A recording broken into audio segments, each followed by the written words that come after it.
അസ്സലാമു അലൈക്കും വറഹ്മത്തുള്ളാഹി വബറകാതുഹു. ബിസ്മില്ലാഹ് വൽഹംദുലില്ലാഹ് സ്വലാത്തു വസ്സലാമു അലാ റസൂലിഹിൽ അമീൻ. റബ്ബി ഇശ്റഹ് ലി സ്വദ്രി വയസ്സിർ ലി അംരി വഹ്ലുൽ ഉഖ്ദത മിൻ ലിസാനി യഫ്ഖഹു ഖൗലി. ഡിയർ ഫ്രണ്ട്സ്, നമ്മൾ വിശുദ്ധ ഖുർആനിലെ സയൻറ്റിഫിക് മിറാക്കിൾസിനെ കുറിച്ചാണ് നമ്മൾ പറഞ്ഞുകൊണ്ടിരിക്കുന്നത്. ശരിക്ക് ഖുർആൻ ഒരു ശാസ്ത്രഗ്രന്ഥമല്ല നമ്മൾ പറഞ്ഞല്ലോ. എന്നാൽ ഖുർആൻ യഥാർത്ഥത്തിൽ ഓരോ ആയത്തുകളിലൂടെയും പടച്ചവൻ അറിയാനും നമുക്ക് ജീവിത മാർഗദർശനമായിട്ടും ഓരോ വചനങ്ങൾ അള്ളാഹു നമ്മുടെ മുമ്പിൽ അവതരിപ്പിക്കുകയാണ്, അല്ലെങ്കിൽ അള്ളാഹു നമ്മോട് ഖുർആനിലൂടെ സംസാരിക്കുകയാണ്. അതിൽ എത്രത്തോളം എന്ന് വെച്ചാൽ ചില സയൻറ്റിഫിക് ഫാക്ട്സുകൾ അല്ലെങ്കിൽ ശാസ്ത്ര വിജ്ഞാനങ്ങൾ അള്ളാഹു നമുക്ക് ഖുർആനിലെ ഉപമകളിലൂടെ പോലും പറഞ്ഞു തരുന്നുണ്ട്. പാരബിൾസ്, സിമിലിറ്റ്യൂഡ്സ്, ഇത് പറയുമ്പോലും അതിനിടക്കും ഇങ്ങനെയുള്ള ചില വിവരങ്ങൾ, ചില അയിൽമുകൾ അള്ളാഹു നമുക്ക് പകർന്നു തരുന്നുണ്ട്. അതിൽ സയൻറ്റിഫിക് ഫാക്ട്സ് പോലും ഉണ്ട് എന്നുള്ളത് എത്ര അത്ഭുതകരമാണ്. അല്ലെങ്കിൽ ഖുർആൻ എത്ര സ്ട്രക്ചേർഡ് ആയിട്ടാണ് അള്ളാഹു സുബ്ഹാനഹു വ തആല സംവിധാനിച്ചിരിക്കുന്നത് നമുക്ക് മനസ്സിലാവും. അതിന് ഒരു മനോഹരമായ ഉപമ പറയാം.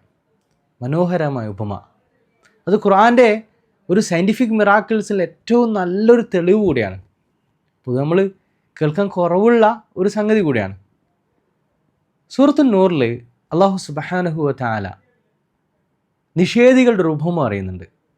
അഊദു ബില്ലാഹി മിനശ് ശൈത്വാനിർ റജീം വല്ലദീന കഫറൂ അഅമാലുഹും കസറാബിൻ ബിഖീഅതിൻ യഹ്സബുഹുൽ ളംആനു മാഅ حتى إذا جاءه لم يجده شيئا ووجد الله عنده فوفاه حسابه والله سريع الحساب.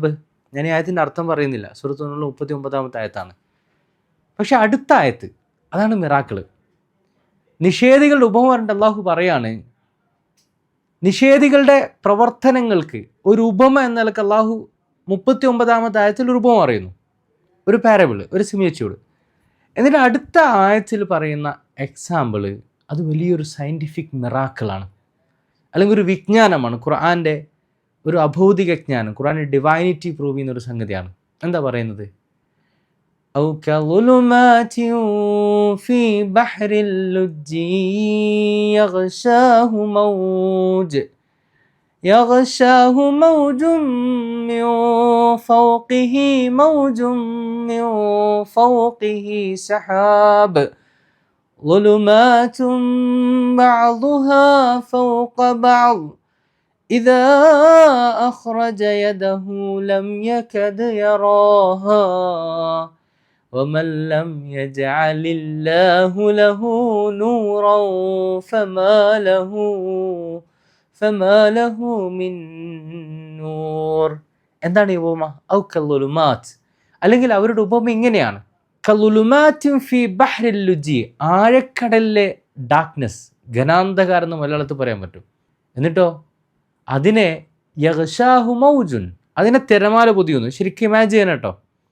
ആഴക്കടലിലെ എന്താണ്, കടലിൻ്റെ അടിയിലുള്ള ഒരു ഇരുട്ടിനെ കുറിച്ച് പറയാണ്. ഓക്കെ, അടിയിലുള്ളൊരു ഇരുട്ട്, ഒരു ഡാർക്ക്നെസ്. ഈ ഡാർക്ക്നെസ്സിനെ തിരമാല, വേവ്സ് എന്ത് ചെയ്യുന്നു? ഇങ്ങനെ കവർ ചെയ്തിരിക്കുകയാണ്. എന്നിട്ടോ അതിൻ്റെ മുകളിൽ പിന്നെയും വേവ്സ് ഉണ്ട്. അതാണ് ഖുർആൻ പറയുന്നത്. അതിൻ്റെ മുകളിലോ സഹാബ് എന്നാ പറയുന്നത്, അതിൻ്റെ മുകളിൽ കാർമേഘം. ശരിക്കും ഇമാജിൻ ചെയ്യണം കേട്ടോ. ളുലുമാതുൻ ബഅ്ദുഹാ ഫൗഖ ബഅദ്, ഇരുളിന് മേൽ കുറേ ഇരുട്ടുകൾ, അല്ലേ? ഒരു ഡാർക്ക്നെസ്സിൻ്റെ മേൽ അനേകം ഡാർക്ക്നെസ്സുകൾ. എൻ്റെ അതിൻ്റെ ഒരു ഡെപ്ത് പറയാണ്. ആ ഇരുട്ടിനെ കുറിച്ച് ഒരു മനുഷ്യൻ തൻ്റെ കൈ പുറത്തേക്ക് ഇട്ട്, ഇപ്പം ഞാനിപ്പോൾ എൻ്റെ കൈ ഇങ്ങനെ വെക്കുമ്പോൾ എനിക്ക് കാണാൻ കഴിയുമല്ലോ, പക്ഷേ ആ ഇരുട്ടിൽ സ്വന്തം കൈ പോലും കാണാൻ കഴിയില്ല. ഇത് അഖ്റജ യദഹു ലം യകദ് യറാഹു എന്ന് പറഞ്ഞാൽ അള്ളാഹു പറയാണ്, അള്ളാഹു ഒരാൾക്ക് 100 കൊടുത്തില്ലെങ്കിൽ, അള്ളാഹു 100 നമ്മൾ ജീവിക്കേണ്ടത്, അവന് പിന്നെ എന്ത് ചെയ്യൂല? ഒരിക്കലും ആ വെളിച്ചം കിട്ടൂല. ഒരു മനോഹരമായ ഉപമ. പക്ഷേ ഈ ഉപമയിലൂടെ അള്ളാഹു എന്തും പഠിപ്പിക്കുന്നുണ്ട്. ജീവിത പാഠം, ലൈഫ് ലെസൺസ് മാത്രമല്ല, അതിനേക്കാൾ ഉപരി ഒരു സയൻറ്റിഫിക് ഫാക്ട്സും ഖുർആൻ നമ്മളെ പഠിപ്പിക്കുകയാണ്. അതുകൊണ്ട് ഇത് യഥാർത്ഥത്തിൽ ഈ ഒരു അറിവ് അല്ലെങ്കിൽ ഈ ഒരു ആയത്ത് 4 പ്രധാനപ്പെട്ട ഇൽമുകൾ നമുക്ക് പകർന്നു തരുന്നുണ്ട്. ഈ ഒരൊറ്റ ആയത്തിൽ എത്രയാണ്? 4 ഇൽമുകൾ. നമുക്ക് ഫസ്റ്റ് ആദ്യത്തെ 2 ഇൽമുകളെ കുറിച്ച് പറയാം അല്ലേ. എന്താ പറഞ്ഞത്? Darkness in the deep sea എന്ന് പറഞ്ഞാൽ ഡീപ്പ് സീയിൽ എന്തുണ്ട്? നല്ല ഇരുട്ടുണ്ട് അല്ലേ. ഓക്കെ, ഡീപ്പ് സീയിൽ എന്തുണ്ട്? നല്ല ഇരുട്ടുണ്ട്. ബഹ്റുൽ ലുജ്ജി അല്ലേ. പിന്നെ എന്താ പറഞ്ഞത്? രണ്ടാമത്തത് കവേർഡ് ബൈ വേവ്സ്. ഓക്കെ, അതിൻ്റെ മുകളിൽ വന്നിട്ട് വേവ്സ് ഉണ്ട്. ആ വേവ്സിൻ്റെ മുകളിലോ അപ്പോൺ വേവ്സ് അല്ലേ. By waves upon waves. ഒന്നിൻ്റെ മുകളിൽ എന്താണ്? അതിന് വേറൊരു വേവ്സും ഉണ്ട്. പിന്നെന്താണ്? അതിൻ്റെ മുകളിൽ ക്ലൗഡ് ഉണ്ട്. ഇത് നമ്മൾ മനസ്സിലാക്കി. ഇതിൻ്റെ അല്ലാഹു പറയുന്നതാണ് ഡാർക്ക്നെസ് അപ്പോൺ ഡാർക്ക്നെസ്, ഇരുട്ടിന് മേൽ ഇരുട്ട്. എൻ്റെ 4ാമത് പറയുന്നത് എന്താ? ഒരാൾ തൻ്റെ തൻ്റെ കൈ ഇങ്ങനെ സ്ട്രെച്ച് ചെയ്യുകയാണെങ്കിൽ they can hardly see it എന്നാണ് അല്ലാഹു സുബ്ഹാനഹു വ തആല പറയുന്നത്. ഓക്കെ, അപ്പോൾ ഫസ്റ്റ് 2 ഇൽമുകൾ നമുക്ക് നോക്കാം. ഇതിൻ്റെ പ്രത്യേകത എന്താ? 1400 വർഷം മുമ്പ് റസൂലുള്ളാഹി സ്വല്ലല്ലാഹു അലൈഹി വസല്ലമക്ക് ഇങ്ങനെ കടലിൻ്റെ ഒരു അവസ്ഥ അറിയാനുള്ളൊരു സാഹചര്യം ഉണ്ടായിരുന്നില്ല. അറബികൾക്ക് ആർക്കും, അന്ന് ലോകത്ത് ജീവിച്ച ആർക്കും അതിന് കഴിയായിരുന്നില്ല. കാരണം വളരെ ലേറ്റസ്റ്റ് ആയിട്ടാണ്, നമ്മുടെ ഈ അടുത്ത കാലത്താണ് കടലിൻ്റെ ആഴങ്ങളെക്കുറിച്ചുള്ള പഠനങ്ങളും അങ്ങനെ യാത്രകളും നടത്തിയതെന്ന് നമുക്ക് മനസ്സിലാക്കാൻ സാധിക്കും. ഓക്കെ, അപ്പം 4 അറിവുകൾ. അപ്പോൾ ഒന്നാമത്തേതിനെ കുറിച്ച് നമുക്ക് ഡിസ്കസ് ചെയ്യാം. ഫസ്റ്റ്, ആഴക്കടലിൽ എന്തുണ്ട്? ഇരുട്ടുകളുണ്ട്, ഡാർക്ക്നെസ്. ഒന്നിനു മുകളിൽ അനേകം ഇരുട്ടുകൾ അല്ലേ. ഓക്കെ, അപ്പോൾ അല്ലാഹുവിൻ്റെ പ്രയോഗിച്ച പ്രയോഗം എന്താ? ഔ കളുലുമാത്തിൻ ഫീ ബഹ്റിൽ ലുജ്ജി അല്ലേ. ശരിക്കും നോക്കുകയാണെങ്കിൽ വെളിച്ചത്തിൻ്റെ അടിസ്ഥാനത്തിൽ നമുക്ക് സമുദ്രത്തിൻ്റെ അടിഭാഗത്തെ 5 മേഖലകളെ തിരിക്കാം. നോക്കണം കേട്ടോ, 5 മേഖല. സ്റ്റുഡൻസ് പ്രത്യേകം പഠിക്കണം. സമുദ്രത്തിൻ്റെ കടലെന്നുണ്ട് നമുക്ക് വെളിച്ചത്തിൻ്റെ അടിസ്ഥാനത്തിൽ, ലൈറ്റിൻ്റെ അടിസ്ഥാനം 5 ഭാഗങ്ങളെ തിരിക്കാം. അത് കേൾക്കും, നമുക്കൊന്നുകൂടി ക്ലാരിറ്റി കിട്ടും. ശരിക്കും ഒന്നിന് പുറകെ മറ്റൊരു ഇങ്ങനെ ലെയറായിട്ട് വരുന്ന കുറേ ഇരുട്ടുകളെ കുറിച്ചാണ് പറയുന്നത് കേട്ടോ. ഓക്കെ, അപ്പോൾ നമ്മളൊന്ന് കടലിൽ ഇമാജിൻ ചെയ്യണേ. വേണം നിങ്ങൾ ഗൂഗിൾ ചെയ്യാം. ഫസ്റ്റ്, കടലിൻ്റെ ഏറ്റവും മുകളിലുള്ള ഭാഗം ഏകദേശം 200 മീറ്റർ. അതിന് പറയുന്നൊരു പേരുണ്ട്, മലയാളത്തിൽ സൂര്യപ്രകാശ മേഖല എന്ന് പറയും. എപ്പി പെലാജിക് സോൺ എന്നാ പറയാം. എപ്പി പെലാജിക് സോൺ, സൂര്യപ്രകാശ മേഖല. ശരിക്ക് സൺലൈറ്റ് സോൺ എന്ന പേരുണ്ട്. It is the uppermost layer of the ocean extending from the surface to about 200 metres 656 feet ഡീപ്പിലുള്ള ഈ ഏറ്റവും മുകളിലത്തെ ഭാഗത്തിന് ഇത് വരാം. അവിടെ നമുക്ക് സൺലൈറ്റ് നന്നായി കാണാൻ പറ്റും. ഓക്കെ, ഇതാണ് first part. Second part 1000 metre അടിയിൽ വരുന്നത്. ഓക്കെ, മുകളിൽ 1000 മീറ്റർ. ഫസ്റ്റ് മെസോപെലാജിക് സോൺ, മലയാളത്തിൽ സന്ധ്യാപ്രകാശ മേഖല എന്ന് പറയും.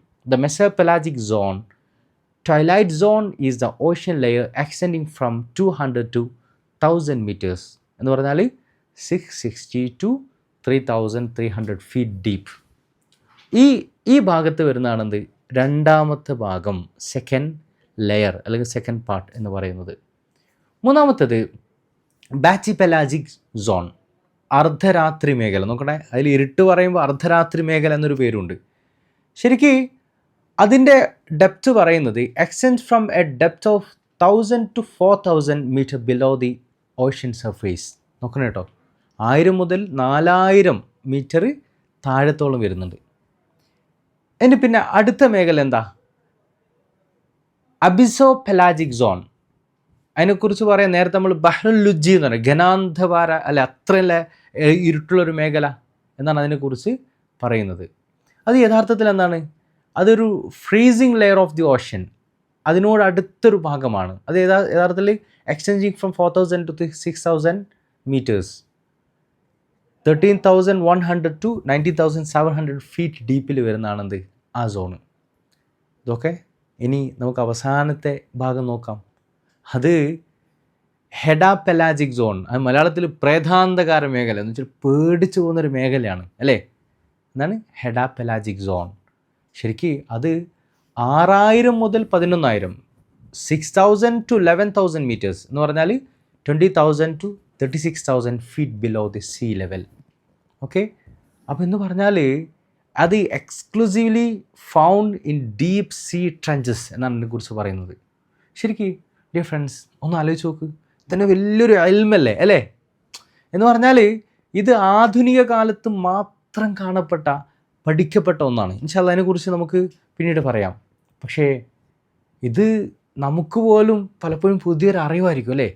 കടലിൻ്റെ ആഴങ്ങളിലേക്ക് സഞ്ചരിക്കുക എന്നുള്ള എത്ര ഒരു ഹെർക്കുലിയൻ ടാസ്ക്കാണ്. പക്ഷേ റസൂലുള്ളാഹി സ്വല്ലല്ലാഹു അലൈഹി വസല്ലമ ആ സമൂഹത്തിന് അള്ളാഹുവിൽ നിന്ന് കിട്ടിയ ഈ ഇൽമ പകർന്നു കൊടുക്കുമ്പോൾ അതിലെന്തുകൊണ്ട് ജീവിത സന്ദേശത്തോടൊപ്പം തന്നെ ഇത്രയും വലിയൊരു സയൻറ്റിഫിക് ഫാക്ട്സ് മിറാക്കിളും നമുക്കിവിടെ കാണാൻ കഴിയുന്നതാണ്. ഞാൻ ചോദിക്കട്ടെ ഡിഫറൻസ്, യഥാർത്ഥത്തിൽ ഇത് റസൂലുള്ളാഹി സ്വല്ലല്ലാഹു അലൈഹി വസല്ലമയുടെ വാക്കുകളാണെങ്കിൽ ഒരിക്കലും അൺലെറ്റേഡായ പ്രോഫറ്റിന് ഇങ്ങനെ പറയാൻ കഴിയില്ല. അന്ന് ലോകത്തൊരാൾക്കും അങ്ങനെ പറയാൻ കഴിയാത്തൊരു ഇൽമ് ഖുറാനിൽ പറഞ്ഞിട്ടുണ്ടെങ്കിൽ അത് ഖുറാൻ്റെ മിറാക്കിളല്ലേ. നമ്മൾ കൂടുതൽ എനിക്ക് നിങ്ങളോട് നിർദ്ദേശിക്കാനുള്ളത്, നിങ്ങൾ ഈ ലേയേഴ്സിൻ്റെ പേരുകളൊക്കെ ഒന്ന് ടൈപ്പ് ചെയ്യുക ഗൂഗിളിൽ. അപ്പോൾ നിങ്ങൾക്ക് ശരിക്കും കാണാൻ പറ്റും, അതിൻ്റെ പിക്ചേഴ്സും കാണാൻ പറ്റും. എന്ന് മാത്രമല്ല ഈ ആഴങ്ങളിലൊക്കെ എത്രയോ ജീവികളുണ്ട് അല്ലേ, ജീവികളുണ്ട് എന്നുള്ള ഇൽമു പോലും നമുക്ക് കിട്ടുന്നതാണ്. നിങ്ങളൊന്ന് പഠിച്ചു നോക്കുക. ഇനി നമുക്ക് ഇതിൻ്റെ ബാക്കിയുള്ള ഞാൻ പറഞ്ഞല്ലോ 4 അറിവുകളുണ്ട് എന്നുള്ളത്, അതിലൊന്ന് മാത്രമാണ് ഇപ്പോൾ പറഞ്ഞത്. ഇനിയുള്ള ആ 3 അറിവുകൾ നെക്സ്റ്റ് എപ്പിസോഡിൽ നമുക്ക് പറയാം.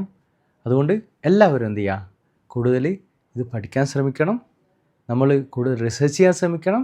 അള്ളാഹു സുബ്ഹാനഹു വ തആല കൂടുതൽ അള്ളാഹുവിനറിയാൻ ഇത്തരം ദൃഷ്ടാന്തങ്ങളുള്ള സയൻസ് അല്ല സയൻസ്, അതിലൂടെ നമ്മുടെ റബ്ബിനെ കണ്ടെത്താൻ പഠിച്ചവൻ നമ്മൾ അനുഗ്രഹിക്കുമാറാകട്ടെ. അസ്സലാമു അലൈക്കും വറഹ്മത്തുള്ളാഹി വബറകാതുഹു.